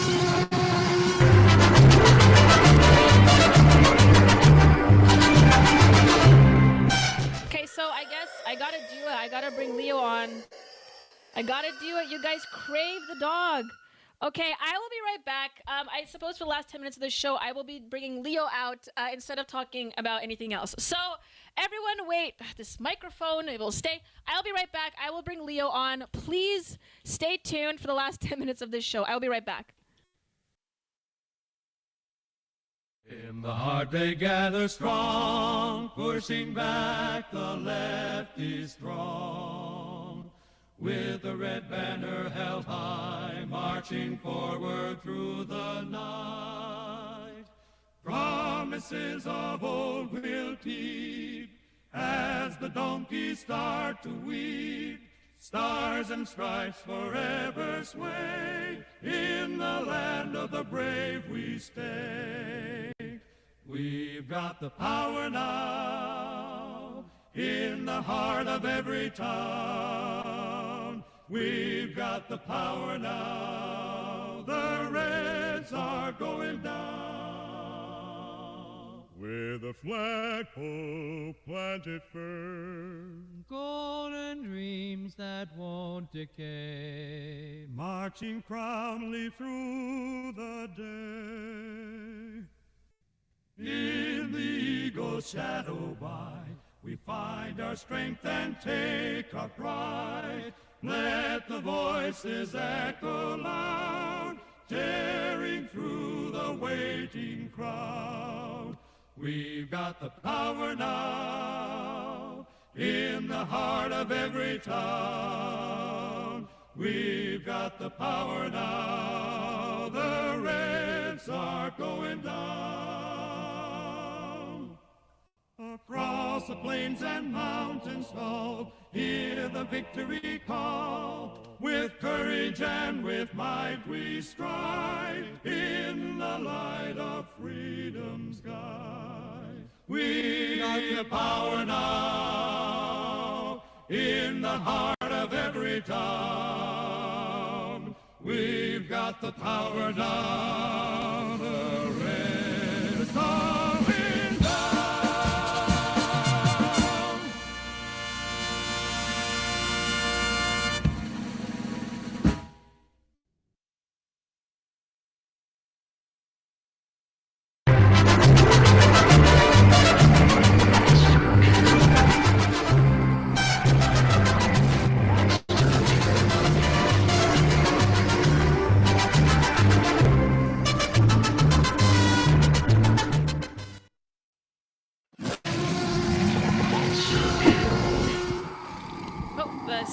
Looks like the meter's still up. You guys, I present to you my dysgenic. Oh my god, my microphone is. I forgot to fix that. Hold on a second. Hold on a second. Okay, I just won't touch that because it's literally I have only a few minutes left. Bro. Hold on a second, you guys. I need to fix my microphone here. It is literally gonna fall off. Oh my gosh. Okay. Hold on a sec. Leo, guys, this is a live stream. We are struggling here. Hold on. I may need to fix my my microphone. We have technical issues, everyone. What is going on? Thank you. I have a helper here to help me. Am I doing this right? No, I'm loosening it. Okay, you can do that. I need to bring the dog out that the people paid for. Thank you. I appreciate that. I don't know how to use it. What is it? Yeah, anyway. Okay. You guys asked for it. We got the dog here. Oh, thank you. I really appreciate that. Thank you. I had some help, everyone. Okay.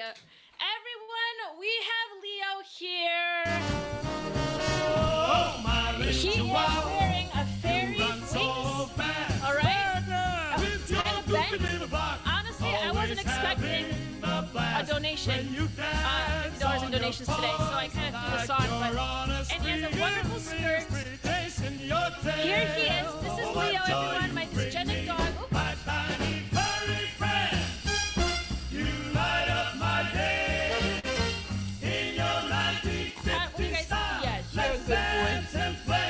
He just got his ears cleaned, so he is acting a bit, he's kind of shaking his head around here.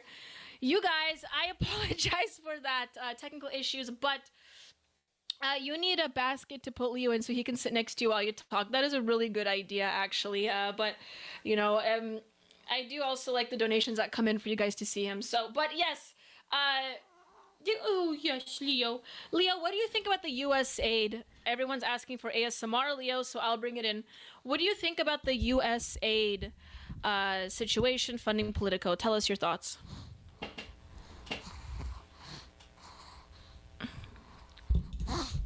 Independent journalism, folks. Wonderful. Thank you so much, you guys, for the donations. Leo is breathtaking, totally majestic. I agree. Oh, my little chihuahua. Yep, so here he is, the dress, everyone. Obviously, the fairy wings are they're a bit dented. I got them for Halloween for one time, and they're a little dented, but yeah, here he is, everyone. Leo, my dysgenic dog. For those that are new and had the unfortunate circumstance of seeing Leo, or the fortunate circumstances, depending on who you are, he is my dysgenic dog. He is a miracle of life because he is 4 generations inbred, and he has many issues, as you can tell. It's okay, buddy. He just got his ears cleaned. This is why he is struggling. You can still do donations and put him in the basket once you've had donations. I see Nelson65. Yes, he sits on my lap like a kid, though. But very true. I do need to get a really cute basket and maybe decorate it. Mr. Labrisi says, don't apologize. You're doing amazing. Thanks for another fun show. Of course, Mr. Labrisi. You guys love Leo, don't you? Fellas, we got him. We got him. Monster kill. We got Leo, everyone. All hail Leo, Ave Leo. Leo is here. This is ordinarily where my audience drops off, is when I bring Leo on, which is ironic because he also generates the most donations. But this is also unfortunately the end of the show. Okay, Leo, we're gonna take these ridiculous things off of you. Come on. You guys are crazy. If you love Leo and Leo's antics, go to the Culturama shop and get yourself your very own Leo. Get a Leo pillow. But Leo definitely loves to be on stream, of course. We do appreciate him.